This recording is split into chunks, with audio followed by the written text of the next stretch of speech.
বন্ধুরা, এই পাবলিক বাসে যাত্রীদের কোনো সময়ের মূল্য দেওয়া হয় না। কোনো টাইম টেবিল বা সময়ের কোনো মূল্য দেওয়া হয় না। আপনারা গাড়িতে উঠে ড্রাইভার সাহেবকে বলেন না গাড়িটা ঠকঠক করে গাড়িটা চালান, কন্ট্রাক্টর বাবুদের বলেন না, ড্রাইভার বাবু কন্ট্রাক্টর বাবুদের অনেক সময় মুখের ভাষা খারাপ করে বলেন না। এর জন্যে দায়ী শুধু কিন্তু ড্রাইভার বাবু বা কন্ট্রাক্টর বাবু নয়, এর জন্যে দায়ী আছে মালিক বাবুরাও। মালিক বাবুরাও এর জন্য দায়ী। নমস্কার বন্ধুরা, ফেসবুক বা ইউটিউব থেকে চ্যানেলটাকে যদি ভালো লেগে থাকে সাবস্ক্রাইব বা ফলো করে যাবেন, আর আমাকে উৎসাহ যোগাবেন, তাহলে আমি আরো নতুন নতুন ভিডিও আপনাদের জন্য নিয়ে আসব। তো বন্ধুরা, বেশ কিছু রুট আছে, কলকাতার ভিতরেও আছে, 15 কিলোমিটার, 17 কিলোমিটার, 20 কিলোমিটার, 22-25 কিলোমিটার রাস্তা। তো মালিক বাবুরা এমন টাইম টেবিল সাজিয়ে রেখেছে, মানে সকালবেলায় উঠলে আর সন্ধেবেলায় গিয়ে গন্তব্যস্থলে পৌঁছাবো।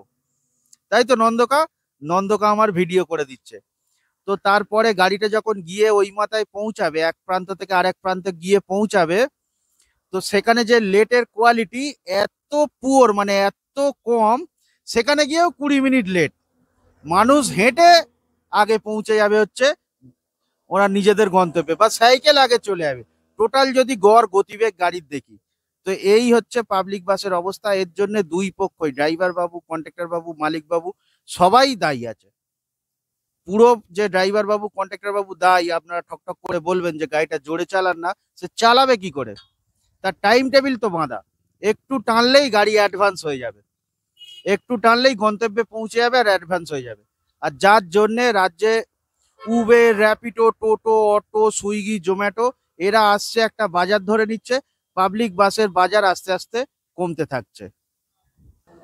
আর এর পরে চলে আসি ড্রাইভার বাবু আর কন্ট্রাক্টর বাবুদের কাছে। এনারা আবার সেই মানধাত্তা আমলের গ্যাপ শিখে রেখেছে। গ্যাপ মানে আগের গাড়ি যদি রোডে 10 মিনিট সার্ভিস চলে, আগের গাড়ির থেকে 10 মিনিট একটু চেপে নেওয়া। তো মিডিলে একটা গ্যাপ তৈরি হবে, প্যাসেঞ্জার রাস্তায় দাঁড়াবে, গাড়িটা নিয়ে যাবে, প্যাসেঞ্জার ভর্তি হতে থাকবে। এই গ্যাপ করার চক্করে রোলিং যে প্যাসেঞ্জার আছে তার 12টাও বেজে যাচ্ছে। কেমন? রাস্তার মিডিলে টোটো, অটো, স্যাটেল গাড়ি প্যাসেঞ্জার তুলে নিয়ে চলে যাচ্ছে ছোটখাটো রুটগুলো। ছোটখাটো প্যাসেঞ্জার যারা কম রাস্তা যাবে চলে যাচ্ছে, বাস লেটে আসবে। তারপরে যখন বাস আসছে, এক গাদা বড় বড় বড় বড় প্যাসেঞ্জার পাচ্ছে, মানে একটু দূরে দূরে যাবে। তো রাত্রিবেলায় আসার পরে গাড়ি গ্যারেজ করার পরে বলবে রোলিং প্যাসেঞ্জার হয়নি, আর মালিক বাবু বলবে ভাড়া হয়নি। তো রাত্রিবেলায় চেল্লামিল্লি সমস্ত কিছু লেগে যাবে, আস্তে আস্তে ভাড়া বাড়াবার দাবি, নানান রকম পরিকল্পনা। তো এই জন্য সমস্ত মালিকের সাথে আমার আর কি আর মিল হয় না, সমস্ত মালিকের সাথে আমার মিল হয় না। তো যাই হোক, মিল হোক চাই না হোক, বন্ধুরা আপনারা আছেন, আপনাদের কাছে এই সমস্ত কথোপকথনগুলো আমি তুলে ধরি। তো এর এক্সাম্পলও আরো দেবো। এর পরে চলে আসি বন্ধুরা আমাদের রুটের কথায়। আমাদের রুট হাড়োয়া থেকে রাজহাট অবধি যাওয়ার 1 ঘন্টা সময় দেওয়া আছে। 1 ঘন্টা, 1 ঘন্টা সময়। তারপরে 10 মিনিট গেলে 200 টাকা লেট হবে। 10 মিনিট পার হলে 10-12 মিনিট হয়ে গেলেই 400 টাকার উপরে লেট চলে যাবে। তাই তো ঠিক বলছি তো নন্দকা? 11 মিনিট হলে 400 টাকার লেট চলে যাবে।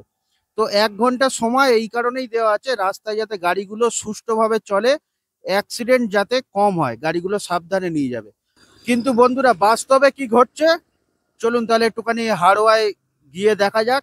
আর এটা শুধু আজকে আমার গাড়িটা বেরিয়ে গেছে, তো রোডের অন্য গাড়ির ক্ষেত্রেও যা, আমার গাড়ির ক্ষেত্রেও তাই, আমার গাড়িও সেম কাজটা করে থাকে।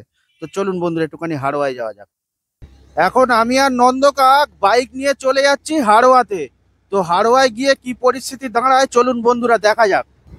নন্দকার আবার একটু শখ আছে ভিডিওর ভিতরে আসবে, তো বলছে আমি কই, আমাকে তো দেখা যাচ্ছে না। তো যার জন্য আবার নন্দকার মুখটাও নিতে হলো। তাই বলি ঠিক আছে, অবশ্যই তোমারে তো দেখাবো।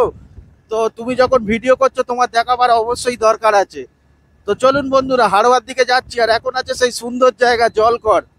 তো এখন এই 20:47 গাড়ি, এই গাড়ির হাড়োয়া থেকে ছাড়ার টাইম হয়ে গিয়েছে। তো এই গাড়ির কটায় টাইম দিয়েছে হাড়োয়া থেকে? 8টা 46। 8টা 46। ওই সিটটা একটু দেখাও।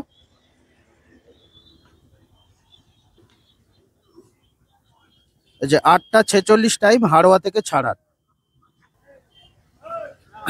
তো ইমরান বাবুর ঘড়িতে কটা টাইম হয়েছে একটু দেখে নি, দেখাও দেখি। এই 8:47 হলো। আর গাড়িও বন্ধুরা স্ট্যান্ড থেকে ছেড়ে আস্তে আস্তে ডানকুনির দিকে রওনা দিয়ে দিচ্ছে। তো চলুন এবার হাড়োয়া থেকে বেরিয়ে যাওয়া যাক। বাইকের কিলোমিটারটা জিরো করে নিয়েছি, একবার আপনাদেরকে দেখিয়ে নিই।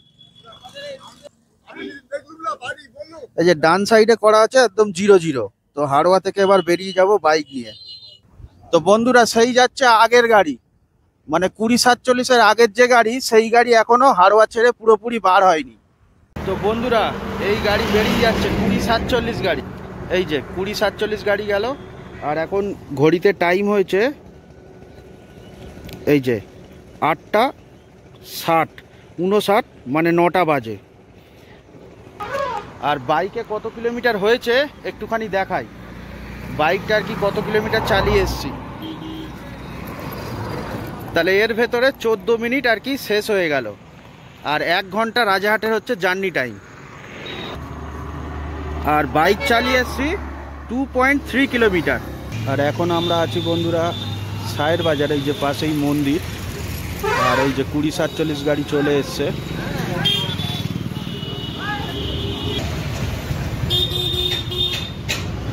তো এই বন্ধুরা 2047 গাড়ি আস্তে আস্তে বেরিয়ে যাচ্ছে।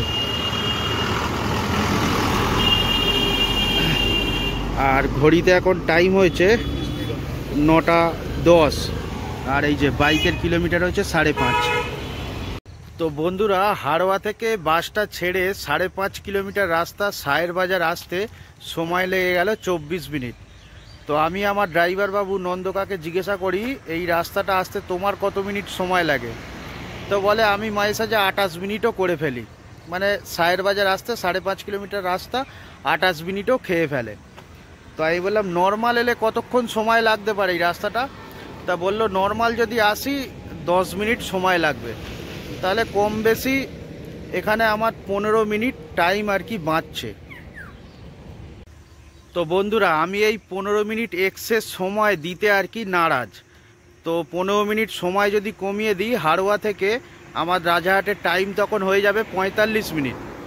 তো সারা দিনে যেখানে যেখানে সময় এক্সেস হচ্ছে যদি আমি বাঁচিয়ে নিয়ে আসি, তাহলে সারা দিনের পরে, মানে হাড়োয়া থেকে গাড়ি সকালবেলায় ছাড়ার পরে রাত্রিবেলায় যখন গাড়ি গ্যারেজ করবে, সমস্ত সময় যা বাঁচছে এক্সট্রা টাইম গাড়ি গুড়গুড় করে চলছে, সেই টাইমটা কেটে বাদ দিলে আমার সারা দিনে 1 ঘন্টা টাইম সেভ হবে।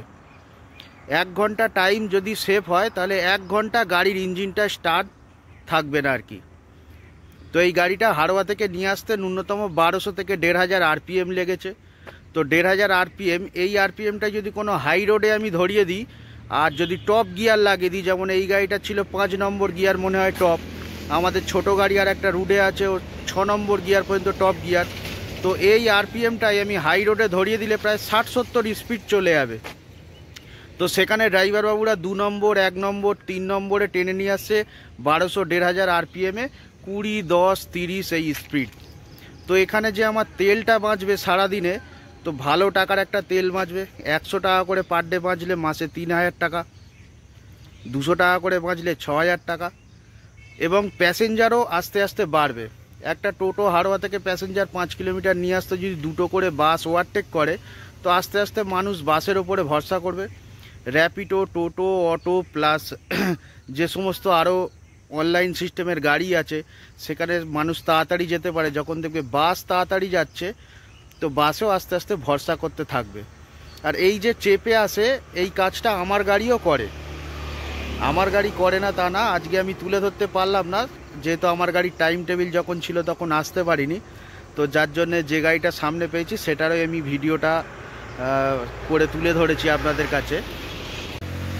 আর বন্ধুরা আজকে যে গাড়ির ভিডিওটা আপনাদের কাছে তুলে ধরলাম, নাম্বারটা খেয়াল করেছেন কি? 2047। তো রোডে যখন প্রথম আমাদের রোড উদ্বোধন হয় হাড়োয়া ডানকুনি রুট, তখন কিন্তু আমি ছিলাম না, যতটুকু শোনা কথা। তো তখন 6খানা গাড়ি আমাদের রোডে আসে আর কি, তখন থেকে চালু শুরু। তার ভেতর 2টো নাম্বার এখনও আমাদের রুটে আছে। এক হচ্ছে 7450, 2 7447। লাস্টের সেই 47। তো এর ভেতরেও মজার বিষয় আছে। 74-50 যে গাড়ি, সেই গাড়ি কিন্তু মালিক চেঞ্জ হয়ে গিয়েছে। মানে পুরনো যে গাড়ি ছিল সেই গাড়ি অন্য একজন কিনেছে, তারপরে সেই মালিক সেই গাড়ি কাটাইতে দিয়ে দিয়েছে, পুনরায় আবার নতুন গাড়ি নিয়েছে। সেখানে মালিক কিন্তু চেঞ্জ হয়েছে। কিন্তু 47 সেই প্রথম থেকে একই মালিক এখনও পর্যন্ত ধরে রেখেছে। রোডের প্রায় 17 থেকে 18 বছর হয়তো আশেপাশে বয়স হয়ে যাবে। তো আমার ঠিক জানা নেই পার্টিকুলার কতদিন রোডের বয়স হয়েছে, ভুলে গেছি। আপনাদের যদি জানা থাকে অবশ্যই কমেন্ট বক্সে জানাবেন। তো 47 গাড়ি হাড়োয়ার মানুষের জন্যে সেই 15, 16, 17 বছর আগের থেকে পরিষেবা দিচ্ছে সেই একটাই মালিক, আর এখনও BS6 ইঞ্জিনে দিয়ে যাচ্ছে। তো বন্ধুরা, 6টা গাড়ির ভেতরে একটাই মালিক এখনও রুটে টিকে আছে। তার মানে বাস ব্যবসা অত সোজাও না, কঠিনও না। 6 জন আর 5 জন হারিয়ে গিয়েছে, একজন টেকে আছে। তো ব্যবসা মানেই কারুর লস হয়, কারুর লাভ হয়। তো এইভাবেই ব্যবসা চলতে থাকে। তো আসি বন্ধুরা, আবার দেখাবে পরে আরও একটা নতুন ভিডিওতে। আর ফেসবুক বা ইউটিউব থেকে দেখলে যদি আপনাদের ভিডিওগুলো ভালো লেগে থাকে অবশ্যই ফলো বা সাবস্ক্রাইব করে যাবেন। আমি উৎসাহ পেলে আপনাদের জন্য আরও নতুন নতুন ভিডিও নিয়ে আসবো।